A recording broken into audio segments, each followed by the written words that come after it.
Oh, my PC! Alright, so welcome back. I'm making another first impressions video because I made one for the last two Supercell games that came out. I think I missed one, but well, whatever. So yeah, here are my first impressions of the game. They announced it randomly, and I know it's been 4 to 5 days since it came out, so it's a bit late, but anyway. I was just gonna review it around level 13, since that's when XP becomes harder to get, but I unlocked PvP and more stuff, so I kept putting it off. Also, I got a new phone 2 days after the game came out, so I was able to actually play the game with good performance. I'll use my high performance gameplay for most of the video, but I will mention the fact that the game runs kinda poor on some devices. So what are my current first impressions? Well, I would say it's a banger, not gonna lie. I'm currently very high level and I personally think this is the most addicted I've been in a while. Like, it's very simple, your objective depends on the mode, but generally all you need to do is hunt monsters.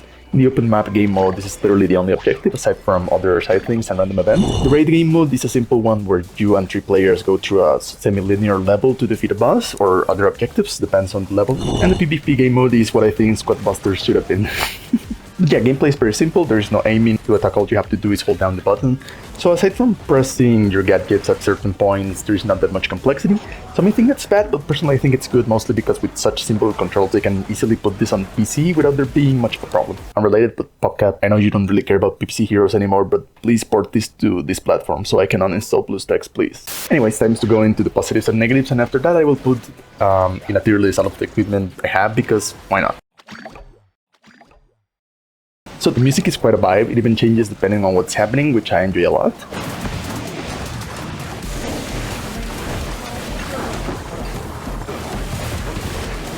The simple gameplay means you can easily pick up the game without struggling that much. You can play with anyone of any level, so if you want you can carry your low level friends, or if you are that low level friend you can get carried. The random events are very fun, mostly because a bunch of people join and hunt around in a group. In the higher difficulty levels, this happens naturally, even without any event. The PvP is readable and fair enough, having level caps and limiting what equipment you can use depending on your rank, so that no player has a huge advantage.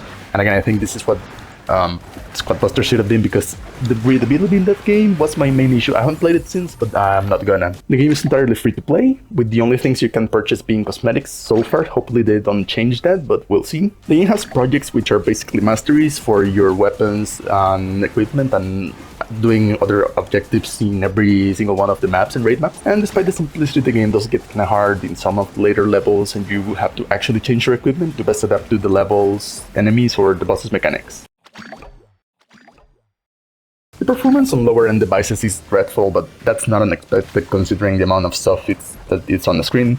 Still, at this point, Supercell should be giving us the option to change our graphics instead of the thing they have where the game decides at the beginning when you install it what is best for your device, and that's it. There have apparently been quite a few glitches related to progression and the monetization. I have not experienced any of those, so I am only mentioning it here because I've seen some people complain.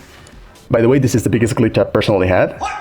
Since some of the hardest raids getting put with under-level players means it can take hours just to beat one raid, because you get people who just match up as soon as they can without actually being ready for the level.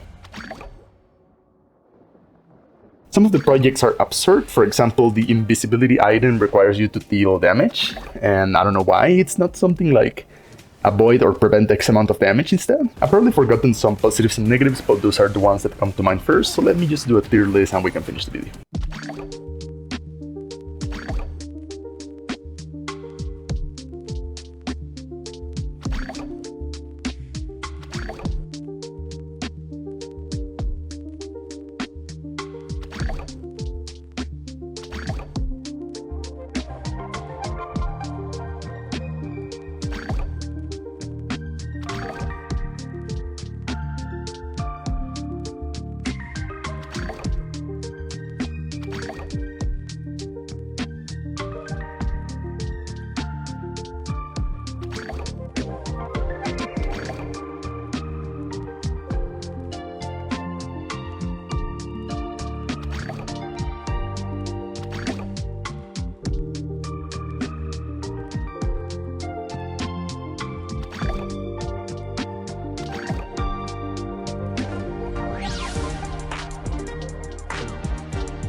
And that would be all. Thank you for watching, and goodbye.